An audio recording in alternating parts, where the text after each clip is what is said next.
So Corey actually was out there trying to get us a deal, and you know, I don't know. He did a lot. He didn't have to do shit. He did a lot actually, and I'll never forget it. Who did he have there? There was a guitarist that he had come there because I didn't know shit about getting a guitar sound. I never had like really good equipment or whatever.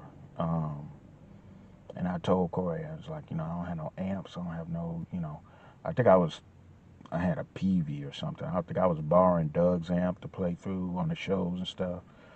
So I didn't know how to get a good sound in the studio. And Corey had a guy come that was from the Black Rock Coalition, one of those bands. The name of his band was Royal Pain. I remember him giving me a cassette, but I done lost three storage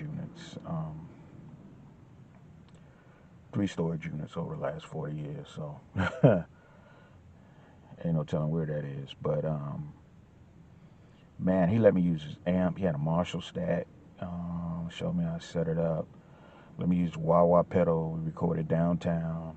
That was the first time I ever used a wah wah pedal. I didn't have one. Uh,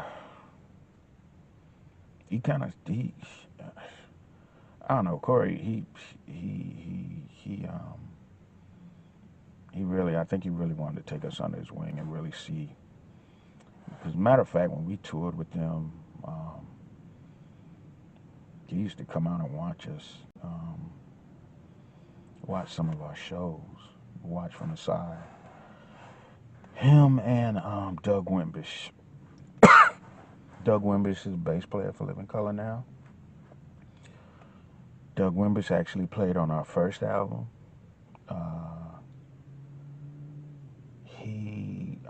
Guy Sigsworth, who was a producer, worked with him on a bunch of different projects. I think Tackhead and a bunch of stuff, studio work, different gigs here there, and Doug Wimbish is he's one of the biggest um, studio, most in-demand studio bass players. He was touring with the Rolling Stones, Annie Lennox. He was between those two. He was between those two tours when Guy had him take a flight in between rehearsals for those two tours. And Guy told him, "Hey, look, come, come check out this, come do this little 2 or 3 songs, whatever we was working on. Um, I got this group I'm producing here in London. It's a little pop group. It's something real simple. You'll knock it out quick and be out of here, whatever." So Winbish shows up thinking we're some like little pop group, and he comes in. Man, he has everybody laughing from the jump. Um, and Guy hit the play button, and I think the track was Fight. It was Fight, Black, and something else.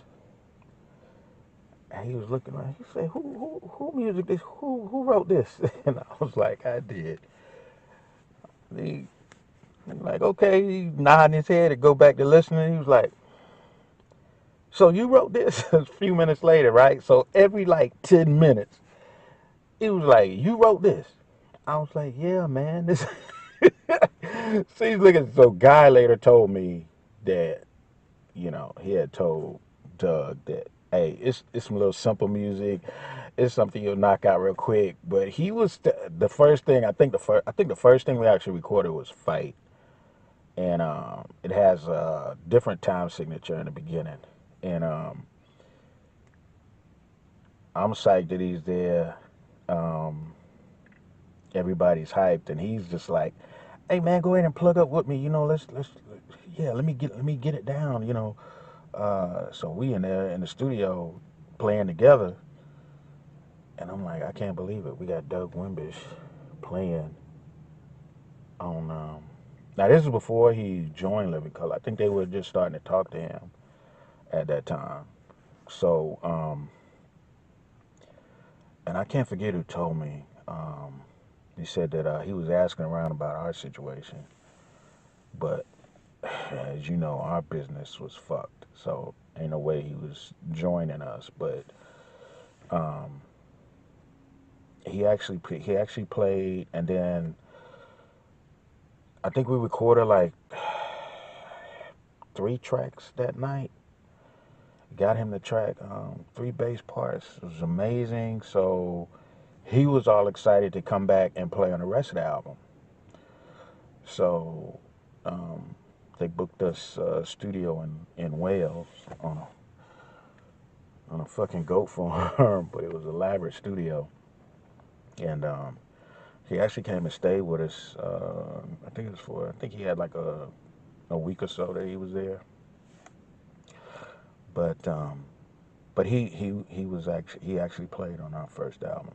Um, so that was an amazing experience as well. It was a lot of good stuff, a lot of bad stuff. I'll get more into it. I'm really just rambling right now, but